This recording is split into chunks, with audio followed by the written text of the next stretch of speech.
Hi friends, welcome to my channel Komal Sambalpuri blog. तो friends इटा देखुन कहीं जिनिसटे जे भगवान मुझे पहला कर इटा मुझे चेन्नई रे देखी आमर ओडिशा थी तो मुझे आमर गाँ गुआ एतकी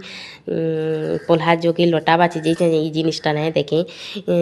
फेसबुक रे वीडियो देती आ यूट्यूब रे भी सर्ट वीडियो देचे कमेंट मैंने आसला केते जनकर आउ बेले इटा जँ के बोलिक तो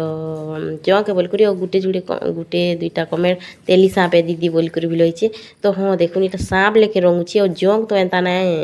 रंगे सांप लेखे और तार मुड़ देखुन केना उसार छे जंकर मुड़ तो एंता उसार नहीं थे। आउ जने सिस्टर कहते कि जंक आमर आड़े भी थीसन एंता टागो दीदी बोलिक आमर ओडिशार तो कि मुई तो एंता देख एतकी लोटा बाची जाइए केभे बिलो ना देखी जे एंता उसार मुड़ वाला जंग ना देखी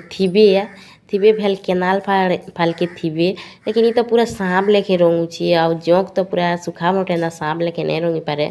घिचे घिची करी जैसी देखी थी आपण मैंने जेन भांग देने सुखी कर पूरा मोरी जैसी इरे सांप लेके पूरा रंगुची कि तेली सांप है जे बताबे फ्रेंड्स मैंने कि जंके कि तेली सांप है जे आपण मान आड़े इटा थीसी के एंदाड़ा बताबे मुई तो केभे ना देखी पहला कर देखी जाए चेन्नई रे। तो रोचे सिने फ्रेंड्स बाय।